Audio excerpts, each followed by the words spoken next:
कारंजा येथील मुलजी जेठा नगर परिषद उर्दू हायस्कूल व ज्युनियर कॉलेज इथे 11वी आणि 12वी सायन्स शाखा तत्काळ सुरू करण्यात यावी अशी मागणी ऑल इंडिया मजलिस ए इत्तेहादुल मुस्लिमीनी शाखा कारंजातर्फे करण्यात आली। या मागणीसाठी पक्षाचे प्रदेश उपाध्यक्ष हाजी मोहम्मद युसुफ पुंजानी यांच्या नेतृत्वाखाली शिष्टमंडळाने नगर परिषदेचे मुख्याधिकारी यांच्यामार्फत शिक्षणाधिकाऱ्यांना निवेदन सादर केलं। सदर शाळा ही कारंजा शहरातील एक नामांकित आणि ऐतिहासिक संस्था असून उर्दू माध्यमातील विद्यार्थ्यांना गुणवत्तापूर्ण शिक्षण पुरवत आहे। मात्र या संस्थेमध्ये अद्याप विज्ञान शाखा उपलब्ध नसल्याने विद्यार्थ्यांना 10वी नंतर शिक्षणासाठी खाजगी किंवा दूरवरच्या संस्थांमध्ये जावं लागतं।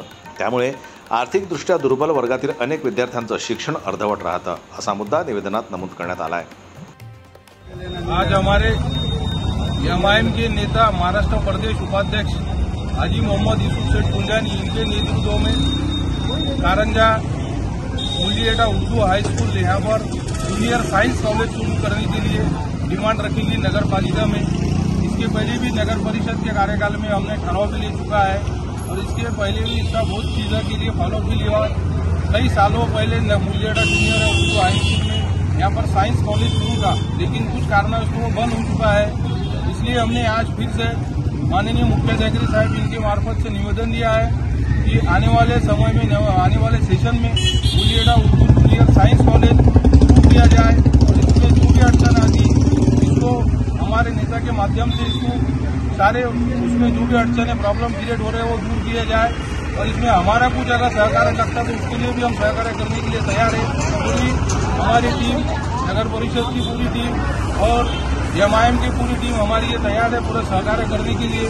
ऐसे मैं मेरे कोई शब्द बोल के आपसे उम्मीद करता हूँ कि हमारे प्रस्ताव ऊपर तक जाए और आने वाले सीजन में यहाँ साइंस कॉलेज शुरू हो जाए, ऐसा बोल के मैं धन्यवाद देता हूँ। जय हिंद, जय महाराष्ट्र।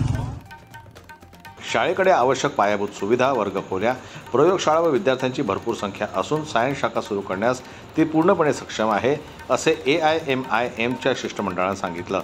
ही मागणी केवळ संस्थेची नसून संपूर्ण उर्दू भाषिक विद्यार्थ्यांच्या भवितव्याशी निगडीत असल्याचे त्यांनी स्पष्ट केलं। यावेळेस संस्थेच्या पदाधिकाऱ्यांसह स्थानिक कार्यकर्ते मोठ्या संख्येने उपस्थित होते। शिक्षण विभागाने या मागणीची गांभीर्याने दखल घ्यावी आणि लवकरात लवकर सकारात्मक निर्णय घ्यावा अशी अपेक्षा व्यक्त करण्यात आली। जनमत लाईव्ह न्यूज करता वाशिमहून ज्ञानेश्वर वरखट यांची रिपोर्ट।